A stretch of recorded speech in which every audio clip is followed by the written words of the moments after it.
ask CDS and the Commissioner if they would like to just give a brief description of what the operations would look like. CDS, if you would join. Thank you very much, Prime Minister. The troops have been deployed, JDF and JCF, to the community, and you will see us pretty much in the way you've seen us in the states of emergencies and zones of special operation, managing intersections and access points to the communities. The difference is going to be, whereas when we're doing a security operation, we would do check searches and allow people to proceed. In this case, we'll be seeking to restrict movement in and outside the community. Obviously, there are going to be situations where persons have legitimate reasons to be moving in and out, and in such cases, appropriate records will be kept, guided by the Ministry of Health as to what profile of persons may be allowed to enter and exit, and what documentation that will need to take place. But generally speaking, there will be more restrictions on people being allowed to enter and exit. As was indicated, provisions will be made by the Ministry of Health, and to make sure that the communities is well served. What we ask, as usual, is that there be cooperation with the members of the security forces, as the Prime Minister has indicated. In this particular case, we're trying to protect the community and trying to ensure that we don't end up with unnecessary spread of the virus to the extent that it is there. So we ask for your cooperation with the security forces. Thank you.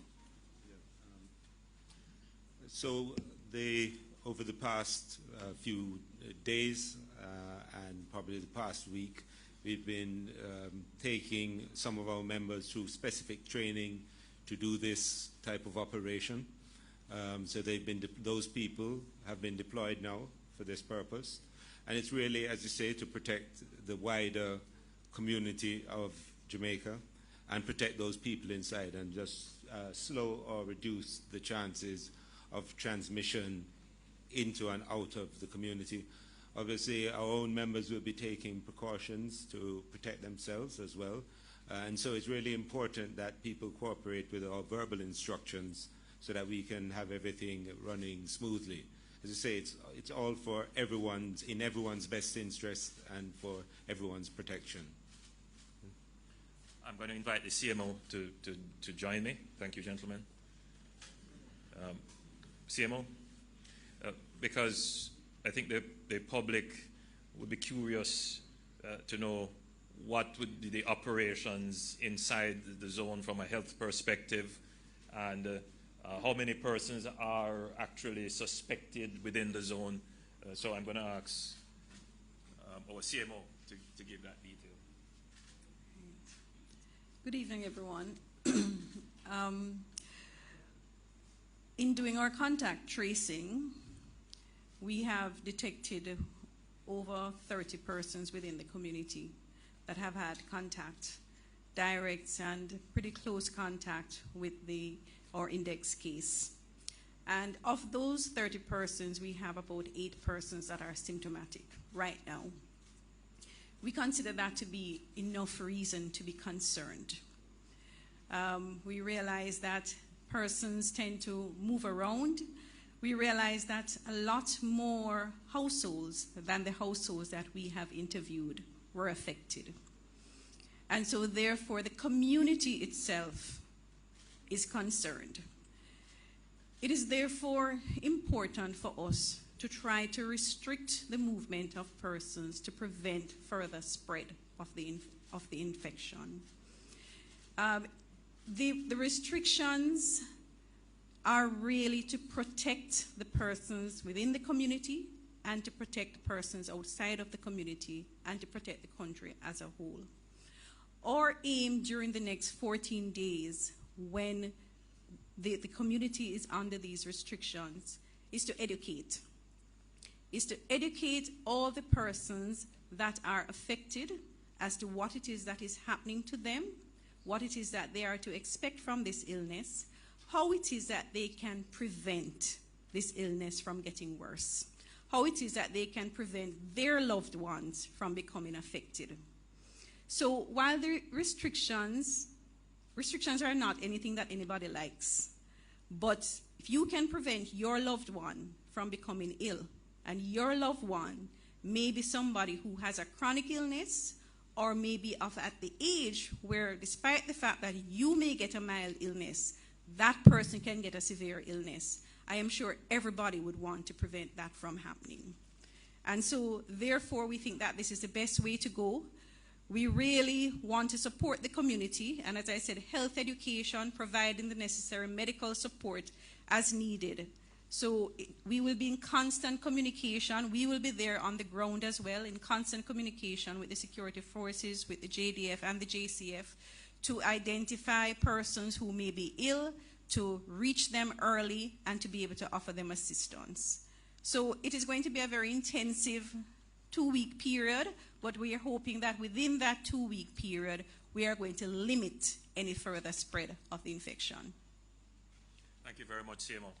Now, just to place in context what we're doing, we have used the disaster risk management legislation, which is the overarching legislation which guides the government's response.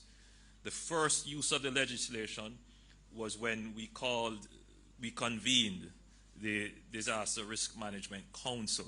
Many, and I see some members here with us this evening, and they have been meeting, and I gather you met with them today, Minister Mackenzie, and they have been collaborating with the Ministry of Health. So I want the country to appreciate that the entire government and civil society and NGOs are mobilized, and that mobilization will become even more intense as we progress into this crisis that we now face. There are various subcommittees of the National Council all working on different areas. My job as Prime Minister is to make sure that everything works together. And the Cabinet is in support of that, giving the general policy guidelines and promulgating the various initiatives as we are doing now. Now, the legislation also gives us certain powers to act. And the Attorney General is here with me, and I've asked her to go through all the powers that we have under the law to address this particular kind of health crisis, which would include powers that would place an obligation on citizens to report. And citizens reporting is an absolutely important part of us being successful in overcoming these infectious challenges. The truth is that if persons hide their conditions when asked, give misleading information when asked, then that can cause its own stream of negative consequences for which we would have no knowledge and would not be able to respond. So some of the laws do place an obligation and indeed creates an offense for misleading the public health officials. So I'm going to ask the AG to just very quickly give the public an overview of all the legislation that is there and the various powers that comes with them. Thank you, Prime Minister. Good evening, everyone. In respect of the laws that we have, starting with the Constitution, of course, you'd be aware of Section 69, which gives the Cabinet as the principal instrument of policy and with responsibility for the overall direction of government and overarching power to determine comprehensive policy.